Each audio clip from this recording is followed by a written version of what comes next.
Welcome back to Joygasm, a video game and movie podcast. I'm Russ. He is Steve. And there are many paths to travel. In episode 313 today, March 28th, 2023, we're going to be catching up with each other before going right into our topic of the day, which is Octopath Traveler 2 gameplay impressions. So before we get started, though, make sure you click on that subscribe button as well as that notification bell. That way you will not miss a single solitary episode of Joygasm. It drops once a week each week. Steve, how the heck are you? Oh, Russ, it's already starting to be a long week. A long week already? Put it that way. It's been it's only Tuesday, but it's starting to feel like a long week. I'm sure people can identify. Titty Twister Tuesday, huh, Steve? Yes. I'm sorry to hear that, Steve. I'm sorry to hear that indeed. My week's actually going by not fast, but I mean, it's in that general direction. Oh, Yeah. well, that's good, Russ. Indeedy Rudy. Very good. You know, I think it is worth mentioning that there is a kind of an upcoming change of events that's going on with the show that I think it's proper to be able to let the fellow viewers / listeners know, which is that this bodacious bro over here, he is going to be not as present for the future Joygasm podcast episodes, just because I'm trying to earn money.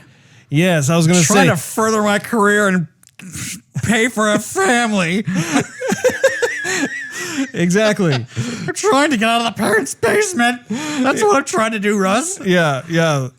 Essentially, life is happening for you, and so essentially, you just need to have more time to be able to focus on yourself as well as your spouse, and be able to forward yourself in the game of life. Is that a pretty good explanation? For the time being, yes. There are some obstacles, some hurdles I must overcome before I can advance in life. Some building blocks. It happens. It's going to take a little bit of time, but it's got to be done or else I'm going nowhere, Russ. I'm not going to go anywhere. I appreciate your candor. Oh, boy. Very nice. Very nice indeed. Not nice in terms of why you're doing it, but explanation. Very good.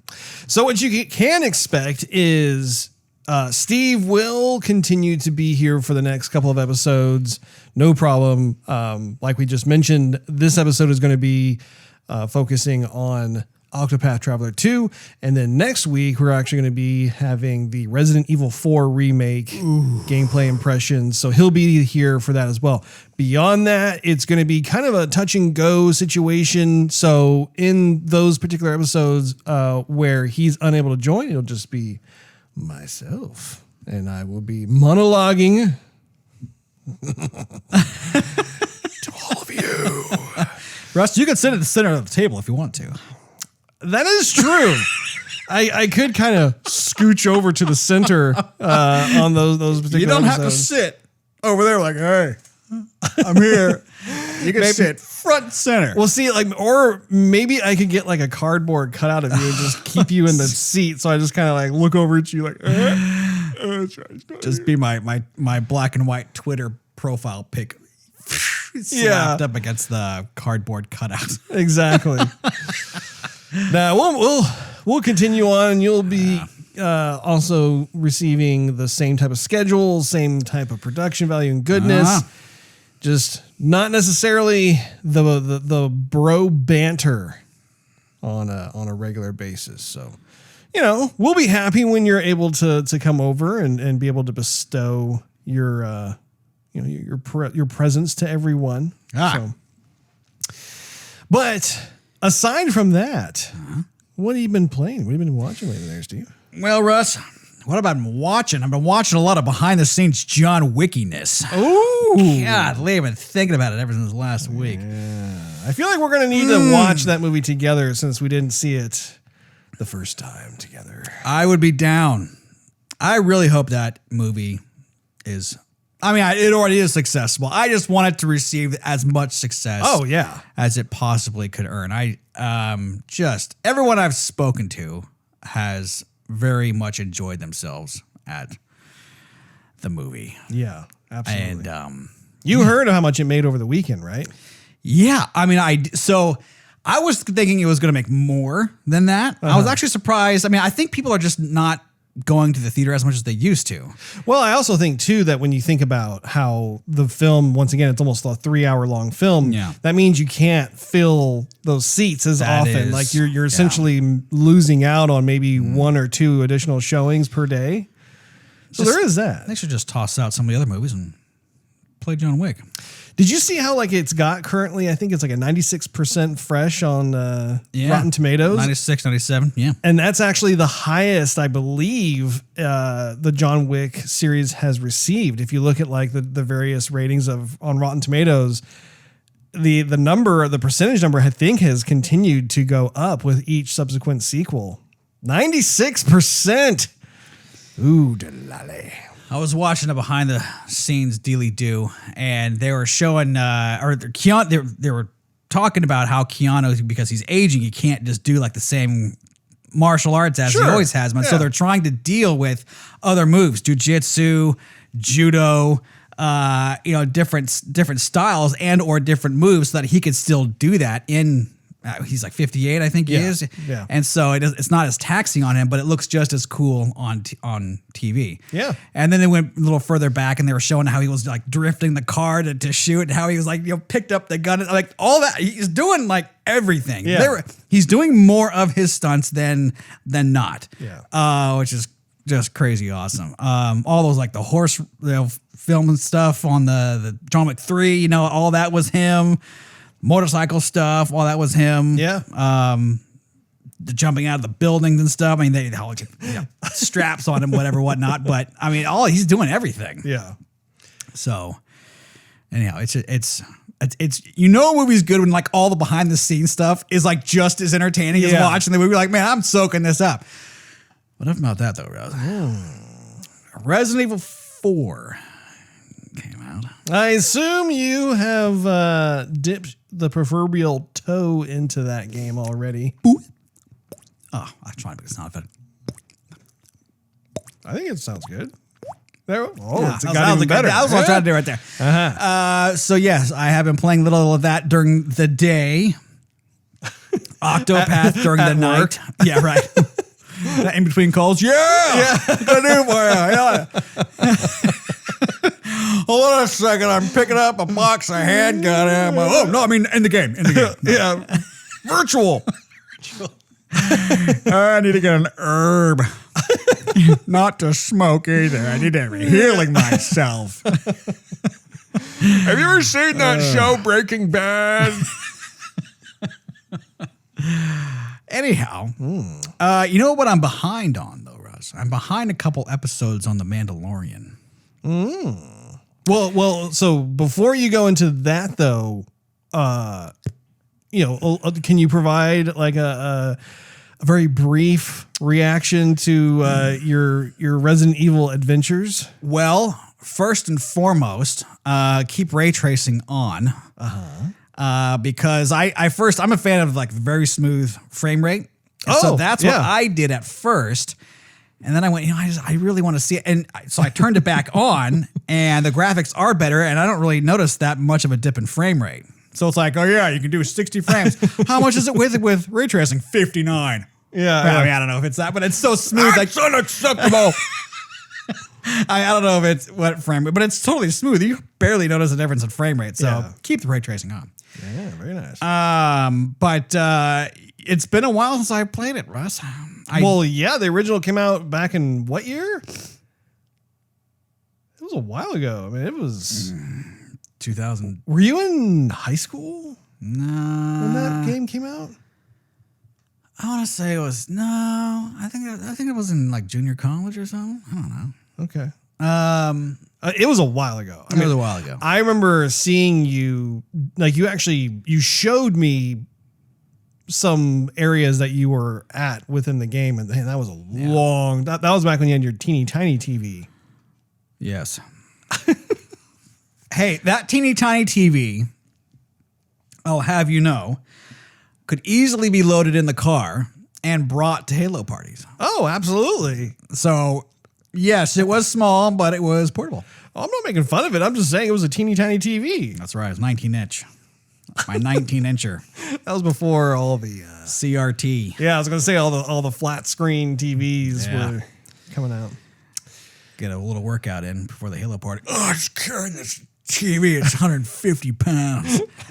Man, that actually reminds me of how back in the day, even PCs, when you would have like a LAN party or something, and you'd have it's the whole bring your own PC thing, and how like those monitors were so heavy. If you had like a 21-inch CRT monitor, whatever, man, I don't even know like what all they put in the guts of that monitor, but they were so stupidly heavy. Yeah, glass.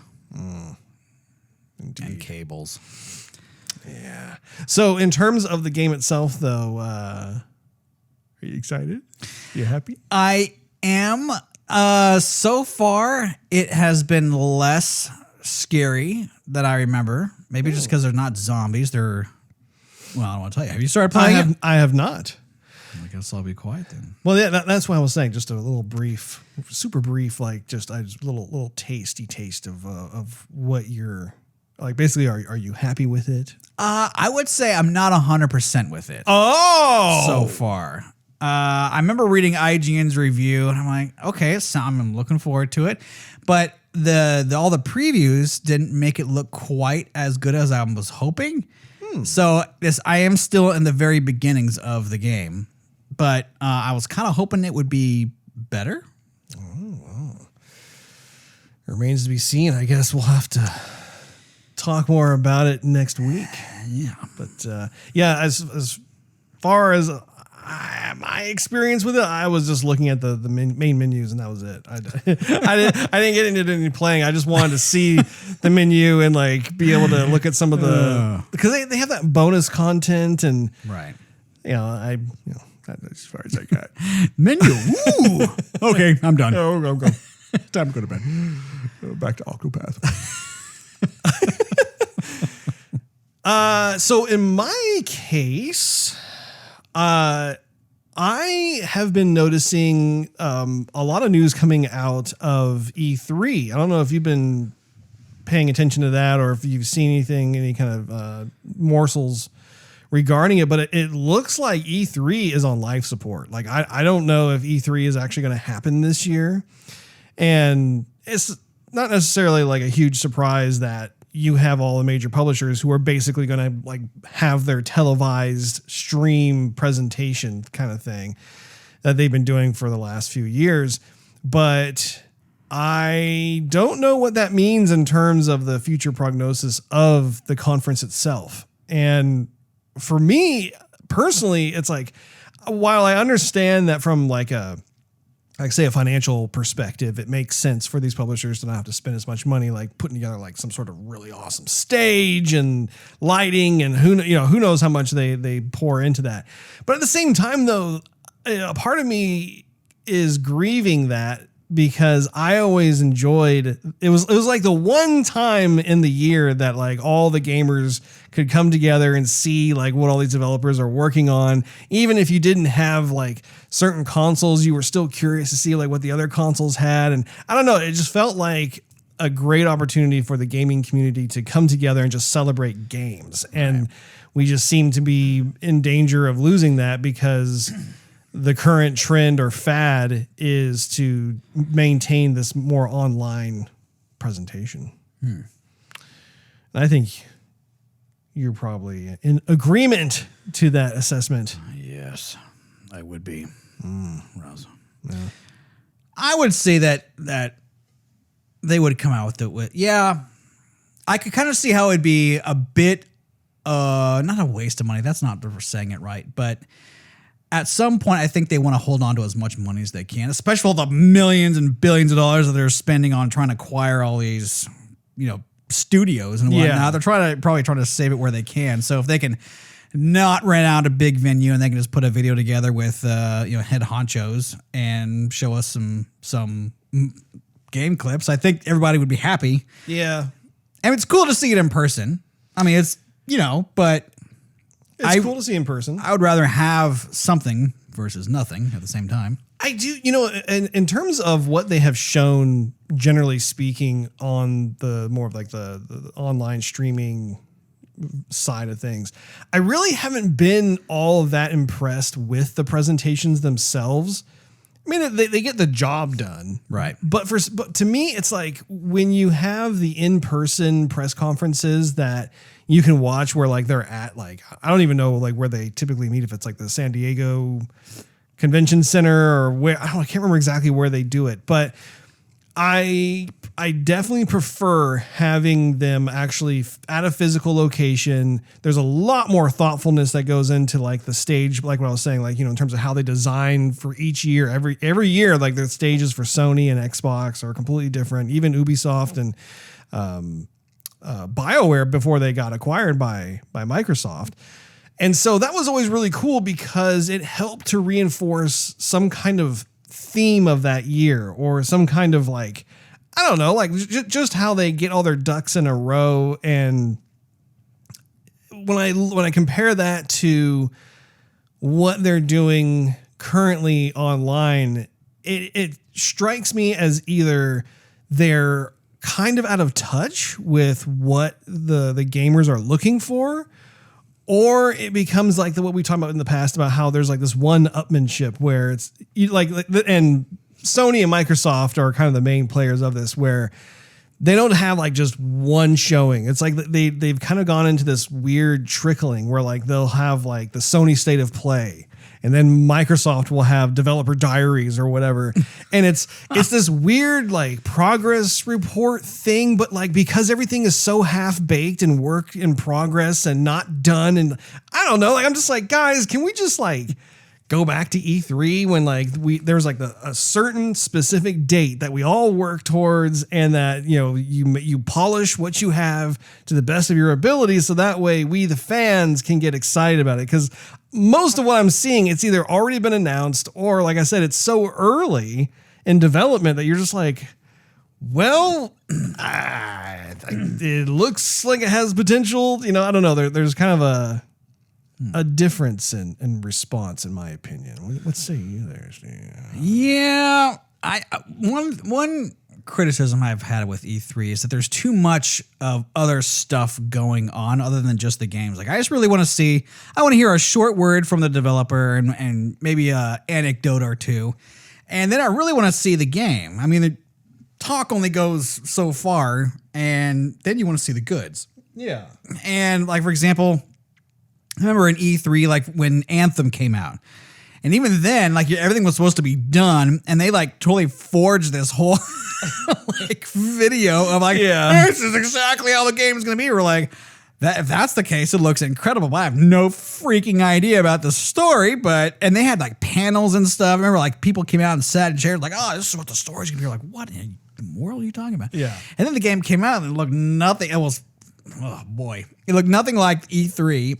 And the game was completely flawed and should have just been, beta then for a while. But anyhow, but like that was the date everything was supposed to be done. Even then, you had a lot of fluff happen. And I found myself wanting to fast forward to just the game trailers. And I remember sometimes Microsoft would do that and Ubisoft would do that. And then Sony would come in and they would go, hey, what's happening? Here's some like your first party titles, and it would be back to back to back. I think it was like Spider-Man and then God of War were like, and then Ghost of Tsushima. Yeah. Like, oh my gosh. This is crazy. So I think there's a middle ground perhaps of, for sure having stuff done or good enough to show, and at least acknowledging, hey, this is run on a PC. Hey, this is run on, the actual PS5, or this is beta footage, you know, something a little more honest than they have been, which I think that's the case. But like Ubisoft, for example, they would have like bands come out and dancers and bunch of stuff, and you're like, what's happening here? Why don't we just get to the games? Yeah. And so I would say like the way they've been doing it lately, even though it's just been like trickling here and there and whatever, it's been more streamlined, I guess, which I've appreciated. Very nice, Steve. Very nice, dude. Yeah, I miss the sense of it being an event. Yeah. And like I said, there's just a difference in terms of like if you have something that's an online event versus something that you can actually watch and you can see, like it's more of like that physical location. I don't know. I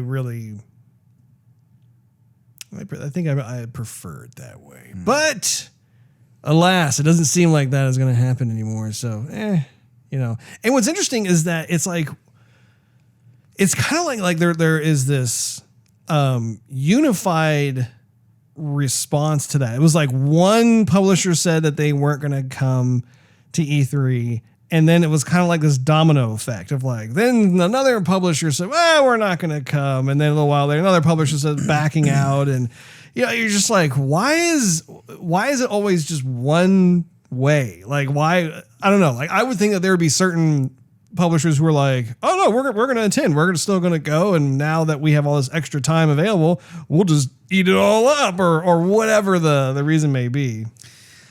I want to think that to some extent they're afraid of the backlash. You keep talking. I'm going to get us our waters. For example, like if you think about Halo Infinite. Halo. So they came out with their game. And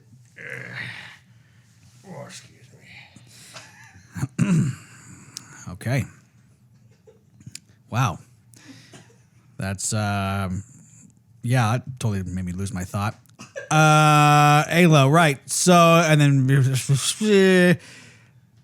they came out thinking like this is the game we're going to show, and the game of course looked terrible. It had a terrible fan reception to it. They had to go back to not necessarily formula, but they had to delay the game a bunch. And I think the streaming part, well, I want to say that it allows them to escape. Like, all right, we're just not going to present. Like we don't have to show up.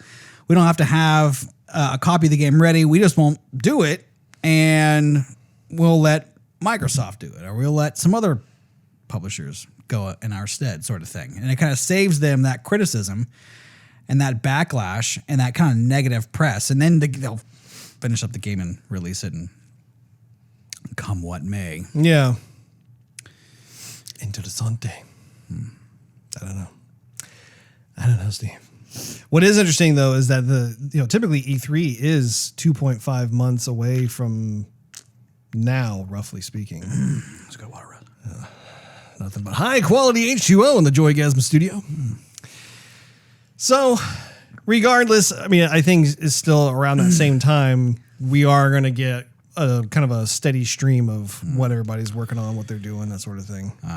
But see, that's one of the weird things too, is that when you watch one of these online presentations, they're not being displayed in 4K. Like oftentimes the graphics, like the video that they're showing is kind of pixelated. So you're not really getting an accurate, just like Octopath. Well, no, that's the good way. No, but what I think is interesting is that like when you would watch the press conferences from the physical location, for whatever reason, like when they would pipe the video through, it was more of a broadcast as opposed to a stream. Yeah. And so the games would actually look noticeably better. Like you would get a much better idea of what to expect. But with these online types of approaches, it's almost like you have to wait a couple of days until the 4K version comes out and then watch that, because that's a much better or closer one-to-one of what to expect. Yeah. Anyway, I say let's get into our topic of the day, which is the Octopath Traveler 2. Sounds good, right? Now, I had played the first game on my Nintendo Switch. I never beat the game, of course, primarily because my daughter has taken over my Nintendo Switch and is playing Splatoon and Animal Crossing Mario Kart, just to name a few. So it's very difficult for me to be able to get my grubby hands back onto my Nintendo Switch, but that's okay. That's quite all right. However, I did manage to get a ways into the first game, and I found myself really enjoying it. I loved the graphical art direction they had, and I liked the premise of the game.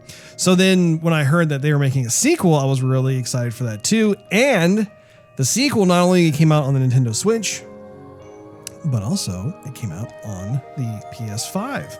PlayStation. Yeah, which is weird that it didn't come out on Xbox, because the original Octopath Traveler eventually made its way onto Game Pass. Yeah. And it was on there for a while. I actually downloaded it, didn't play it. And then I saw that it was leaving soon, and I was like, because I really do enjoy playing it on a larger screen and so forth. But Octopath Traveler 2, Steve. And it is a really nice return to the 2.5D retro pixel graphical world. Yeah, it is. And it isn't, though, Russ. Because you see... Oh, what is it, Steve? You see, we've moved on from that. What do you mean moved on from that? Moved on from how games are kind of pixely, and, there's so much more that they could do with the game. I find myself in the middle of battle going, well, I wonder how my character actually looks. If he wasn't just a collection of squares and sprites and whatever he is.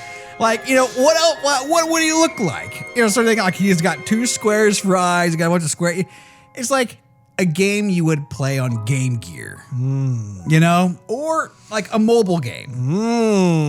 And then it's cool that they have the foreground is kind of 3D or something, and they have a lot of lighting features. And that's really cool. How would it look like if they did everything else next gen? And I keep wondering that throughout the whole game. So how many hours have you gotten into the game so far? I should have checked that before I left, Russ, but I didn't. How many travelers have you found? I have found 2, and I've made a townsperson follow me as well. Yeah, he has about 5 hours into the game. Well, it's not, the graphics aren't going to prove it, right? Well, in terms of where you go, first of all, the world has a ton of different vistas that you can go check out. What I was also going to say too is that as you go along and you are fighting against the bosses, the bosses actually have a more sophisticated presentation, visually speaking. So, when you're fighting, you have your standard characters, and they look like the kind of the 16-bit retro style kind of thing. But then the bosses actually take up most of the screen, and they no longer look pixely and everything. They actually have an anime art style, kind of like when you were selecting which hero you wanted to start with, and you saw all that art, that concept art. Sure, it's kind of like that. And so you do, while your heroes don't get to do that necessarily, you do when you have some of those boss. Well, actually, it's every boss fight. Then you will get a bump up, and actually, even their little henchmen also get a bump up in those types of boss fights. So, not enough for us. If you would have played a little more of that, Steve, you would have seen that. So I started out do you start out as the guy in Coup, or do you start out, you choose your person, right? And they start out okay. So I started out with the guy in Coup. Yeah, okay. So you were the warrior. You were the Asian warrior. Dressed in red. Black hair. Indeed. Little sword. That one actually, I just have to throw in there really quick. Really cool beginning of his story in particular, the battle sequences and everything else. But I saw you fight your friend, and he's blown up. And then later on, when I found one of the other travelers. Which one, Steve? The chick. Which chick? There's many chicks. Starts with an A. Angie. Not Angie. Agnia? Anyway, find her. And of course, you face the boar. And... Yeah, you forgot that, right? Did you forget Well, the boar, that's... I don't think that's Agnia. That's Agnia. I literally just did that over the weekend. The other one I haven't gotten to the boss yet. It's the merchant guy. Merchant guy. Yeah, he's kind of a merchant. He is. Yeah, like you had to like buy a bunch of silver and then you pawned it off and you were buying other goods and you helped build a town. Yeah, I think his name is like Petitio or something like that. That sounds about right, Russ. It's about 90% right, I think. I don't think I'm saying it correct. Patio. So you actually have 3 characters. I have the main character. You have Ku. Yeah. Which actually that's not his name. That's the land that he's from. The town, yeah. The town. For the honor of Ku. The kingdom. Yes. So and then you have Agnia. So you actually have 3 characters in your band. Well, yeah, I just figured my main character was not an acquired character. I acquired 2 people, and I used Agnia to summon somebody else who was kind of strong. Like I tried to duel him when I first got her, and he like beat me up. I'm like, ooh, come with me. Yeah, Agnia, I believe, is the one who has the ability to allure people. Yes. And she's like super sweet and dances all the time. She's like a little twirl. Yeah. And ding, and everybody was like, la, la, la, la, la. Yeah. Yeah. Very nice, dude. Yeah. That was a good choice, though, to go with that one. Because, like I said, as you go along through the game and you meet each one, then you get to also play their particular stories as well. Did you do that with Agnia? I sure did, Russ. I remember you said to do that in the beginning. I mean, it kind of tells you, it goes, hey, you want to get their story? If not, you can just hear about it at the tavern. And I go, live the story or hear about the story. Like, just all these small dialogue boxes and this happened and this happened. Yeah. I just thought I never heard the story, but I just kind of saw how that would play out in my mind. I thought that was not going to be very fun. Yeah, no. Well, that's why I warned you ahead of time too. Like, hey, always select yes when you get those prompts, just because you're doing yourself as a gamer a disservice, because that's part of the unique experience of this game is that you want to be able to see like what each hero's particular journey is all about. That's right. I just wish I just really wish it wasn't so pixely. What I will say, though, in contrast, so the game is actually, in my opinion, very relaxing to play. It's extremely relaxing to play. The music is very soft. It's very nice. Music's It's very good. soothing. Yeah. And after playing Resident Evil and trying to go to sleep, I'm like, no, I think I'll play some Octopath. And Seriously, then, yeah. completely like clears my mind, and I'm like forgetting the day. And for that purpose alone, it's actually quite nice. I don't have to think too hard about it. And I mean, games are supposed to be that escape where, I mean, it's fun to kind of be excited and scared with the game, but then you don't have to be that way in every single game. At some point, you just want to unplug, just really want to game and relax and not have all the high tension. And this one's definitely relaxing. I agree. No, it's absolutely the case where it's not a particularly complicated game. It's a game where, like, if I just want to sit down on the couch and, like you said, just relax, it's perfect. And it's not even a game that, like, I have to play for tons and tons of hours at a time. I could literally sit down and play for a couple hours. It's like, okay, cool. And then maybe I'll go play Overwatch or whatever. You know what I appreciate? One feature I appreciate? What do you appreciate, Steve? If you hit the shoulder button while the characters are talking, like there's going to be some dialogue. It's not you walking over and just interacting with another NPC. Yeah. But it's actually like this dialogue is supposed to happen. You can hit the shoulder button and it just plays like normal. You don't have to keep clicking the button again and again and again and again to advance the dialogue. You know about that? I remember there was like this little, like, I don't know what you call it, like this little playback feature that appears in the lower right hand corner. Where it's in the lower right hand corner. Yeah. I didn't know you could play it back. I just literally hit the shoulder button by accident, and then it just started auto advancing because I thought, man, this is gonna be a long time. I was holding the X button, and they're going, I'm afraid. Click. Why are you afraid? Click. Because I want to do this. Click. Do you want to do that? Click. I'm like, So I found that feature, and I just started watching it, and then lifting weights or something while everybody was talking. Like, this is actually kind of right. Yeah. I need to play more with that because I agree. I think when it comes to having to press the X button after every dialogue bubble, it's like, oh, this is kind of laborious. And I would rather have the conversation just flow. And it sounds like that's what happens when you approach it that way. Yeah. So that's good. I actually started with Thornay, who is the thief. Like she's kind of like the assassin thief type of character. So I've gone around a bit differently than you. I actually have amassed all 8 travelers. And so it's been really cool because now the world map has opened up, and what happens is that each hero has their own set of chapters within their story. So as you finish chapter 1, chapter 2, you'll notice that the next chapter will then appear somewhere on the world map, and it's up to you as to like, okay, do I want to continue on that particular hero's journey, or should I check out this other hero's journey or whatever? And the game kind of guides you a little bit too, in the sense that as you go higher and higher with the chapters, the recommended level that you should be at goes higher and higher as well.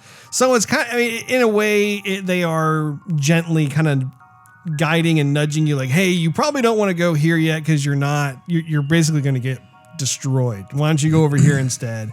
And that way I think it helps to encourage this like balance of finding out about each hero's story as it progresses. So I think that's really nice. In terms of the graphics themselves, like I'm a big fan of the intentional retro look. I think it's really cool how it harkens back definitely to the 16-bit days, but yet they've updated it to a certain extent where all the environments have kind of that 2.5D, 3D look. Also, the shallow depth of field I think is really cool. So as you're traversing the different places, certain things come in and out of focus. The music, like you said, is also a lot of fun. You know, like the battle music's great. And honestly, like when you think of Square Enix, they're known for having good music in most of their games. You know, and this is no different. This is another JRPG that they've done.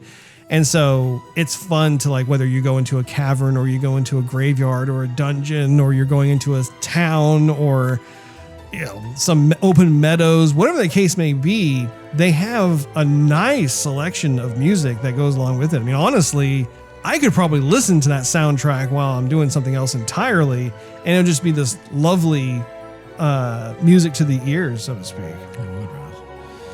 I'm glad they left it at turn-based too. Oh yeah, it's classic turn-based.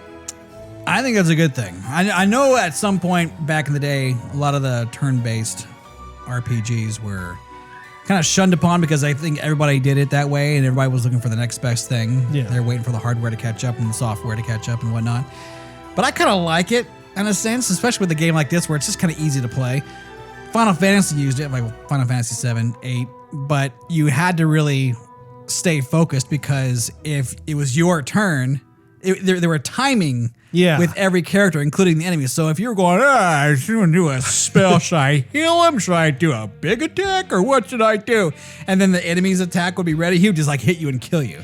Yeah, I remember that where like there was some kind of bar and like they were kind of moving closer to like being able to take another turn. So there was kind of an urgency associated with the battle. This game doesn't have that. This game still has a bar that shows like whose turn's next. Yes. And you know, in terms of what the characters are capable of, for me, you know, well, I mentioned earlier, I'm about 30 hours in, so I've been able to level up my characters. I think the majority of my characters are now hovering around level 20, 22, somewhere around there. And it is a lot of fun to have unlocked like several abilities for each hero. The magic in particular is also very satisfying to watch. You're level 22 and you have like, how many hours into the game? 30. I'm like level 15, going on 16. Yeah, but you're playing the game differently than I am. So you only have 3 people in your band. Right. I made it a point to actually go around and collect all 8 before I started in earnest, like pushing forward within their stories and that sort of thing. So I'm essentially having to swap in and out because you can only have a maximum of 4 heroes in your squad or your band as you go along and you're fighting and that sort of thing. So what I'm having to do is like, I'll level up a couple of the characters to a certain level, and then I'll pull them out and bring in some of the other ones that are lower level. So I'm having to kind of manage 8 consecutive heroes. But I mean, I think that's part of what I think is cool about this game is that, your experience is going to be different than my experience. They all eventually will go into this general direction, but I think it's cool how if you wanted to focus on say your main character and go through every single chapter of that character, you could, it's possible. You could just focus on doing that. But for someone like me, it's I'm just kind of all about collecting everybody, seeing what they're capable of, and then kind of cherry picking which ones are my mains. And I don't know. I think it's a really refreshing game to play. I will say, and when you're talking to different town folk, the dialogue is a little on the simplistic side. It's not a performance, or I should say the story itself is, you could tell it's geared a little bit more toward a younger audience. Right. So I tend to kind of check out a little bit through that. But I mean, I would say that is probably the main weakness that I've noticed about the game is the story itself.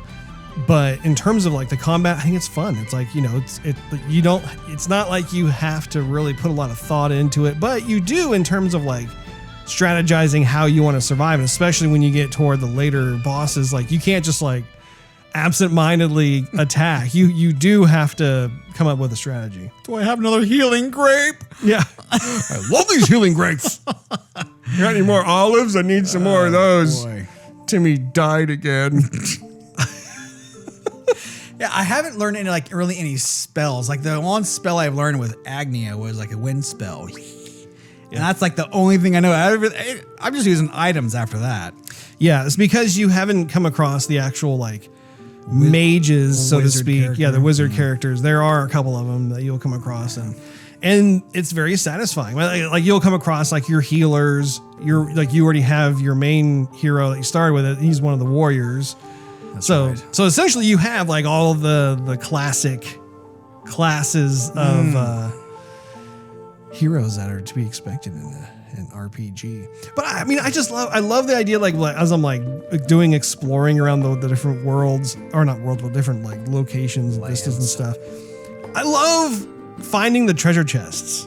To me, that's such a callback to the old school Zelda days, and Lunar the Silver Star story, and so many other RPGs that came out back in the day that something as simple as that, you come across you see a brown treasure chest, and you're oh, okay, cool, I got another grape or pomegranate or whatever, and then you see a red chest, and you're ooh, I bet there's something nicer in that one, and then an olive. Yeah, somebody was storing an olive in a treasure chest. There's only one olive. Yeah, in the entire treasure chest. So yes, I think let me ask you this, Russ. You're gonna hate this question. Oh, that's good. Do you think $60 was a bit too pricey for this game? No, because the game itself is long. Like I'm saying, I have 30 hours so far into the game, and I'm here to tell you that I think the highest chapter I'm on for any one of the heroes is 3.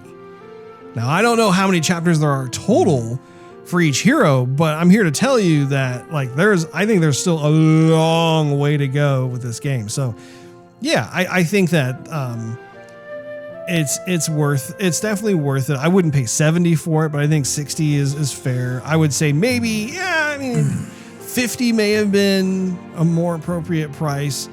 But having said that, though, I mean, again, this game is intentionally designed to be more of a retro style game.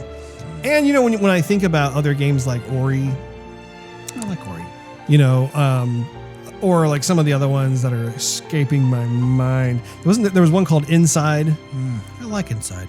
So you have a collection of games. I mean, in fact, there's another game that's supposed to be coming out this year called Replaced. Again, it has that intentional retro pixel style to it. But again, I personally really dig that intentional art direction when it comes to those particular games. So, and that one's going to be more of like a cyberpunk-ish kind of genre of a game. And in terms of this, it hits me in the nostalgia feels. And I think that's what's really cool is that they could have easily gone with like a flattened 2D pixel experience. And I think that would have been bad. I do think that like how they've approached it in both games definitely lends itself to like, okay, this is like a charming little world. It's almost like you have a magnifying glass and you're kind of looking down and you're like, oh. But I do agree with you. It would have been nice. Here's my thing. Here's my solution. Because going back to what you were talking about earlier about how you can't really see your characters. Right.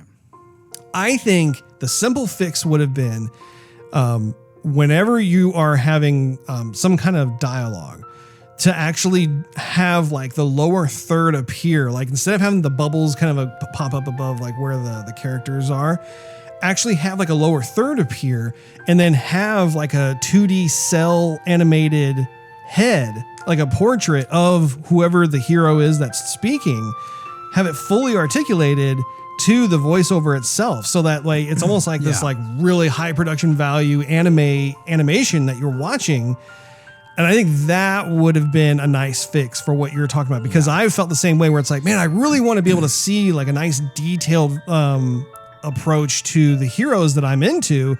But unfortunately, you know, they're just these little, you know, pixelated, blocky, cutesy little characters. Again, by itself, it's not bad, but I do think that would have been a great addition to what we saw. And I probably would have been more engaged in the story just because I would just have fun looking at that. And even, you know, Lunar the Silver Star story did that. Shining Force did that. Shining Force did that too. You know, you definitely have like this kind of really nice headshot portrait thing of the character that's speaking. And especially in today's world where you have so much more memory and hardware performance, that sort of thing, they could completely make it like as if you were watching Princess Mononoke or whatever, and you have that exchange, and you could even have a head on each side. You know, you could have them facing each other and then, you know, taking turns emoting and expressing and all that kind of stuff. I think that would be cool. I mean, maybe for Octopath Traveler 3, if they do in fact do one, maybe they could incorporate that as part of the upgrade. I'm hoping at the ending, they completely wow us with like this totally pre-rendered Final Fantasy VII remake graphics. Like, oh my gosh, that's beautiful. You know, it's like the artwork that's in the beginning of the game, which I like, by the way. That's a nice backdrop. But if they had that moving, that kind of style, I'd be like, finally, that's a big reward for all this stuff. If they have it as just pixely characters and more dialogue boxes, Russ, it's going to be a letdown. I have to make a correction. I think the way you pronounce the merchant's name is Partitio. There's an R in there, I want to say. Okay. Yes. Thank you for that, Russ. You're so welcome, Steve. I'll remember him as Patio.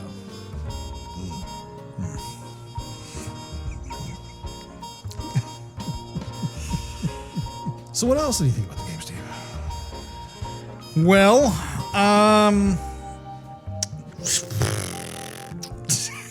work brain. It's just basic, honestly. I mean, like that whole sequence with Partitio. Like they're in the desert, for example, to begin with, and it looks too. I can't let go of it, Russ. It looks too basic. They don't do enough with it. And speaking of like just feeling removed, I mean, the whole, since it doesn't look next gen, it is removing. Honestly, it's disengaging. It is fun to kind of grind and beat up these things. You know, I think they use the voiceover a little bit too much. Like I can't. They do the classic Japanese thing of like when you have the ... they do the. Well, that's actually what I was not going to. Like when you win, I'm the warrior, And when I win Hikari is who you are, Steve. whatever, Coup guy, the man from Coup. Hikari Steve. He'd be like, "Oh, my honor. Don't honor me over too much. It dulls my blade." Or then he'll say, "Oh, for the honor of Coup." But like you multiply that by 56. For the honor of Coup, for the honor of Coup, for the honor of... I get it, okay? I freaking get it. Every battle you do is for the honor of Coup. You know, I kind of wanted them to do the more Final Fantasy approach, which was... They do a little dance and twirl their weapon, and like, you know, Cloud puts his sword in the back. I mean, they do kind of do that. Like when they are victorious, and especially when they level up. Right, but they keep on talking. And the same thing... That's because you need to find more of them. Like that's the trade-off is like you only have 2 and up till just recently you now have 3. But the thing is that when you have like a full roster of characters, especially when one of them levels up, the one who levels up is the one who speaks. Mm-hmm. But see, one thing you said earlier, which was the dialogue is kind of childish. Yes. You see, Russ,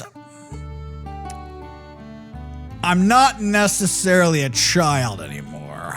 Yes, you are. I got gray hair for crying out loud. You're a man, child. Freaking bald, Russ.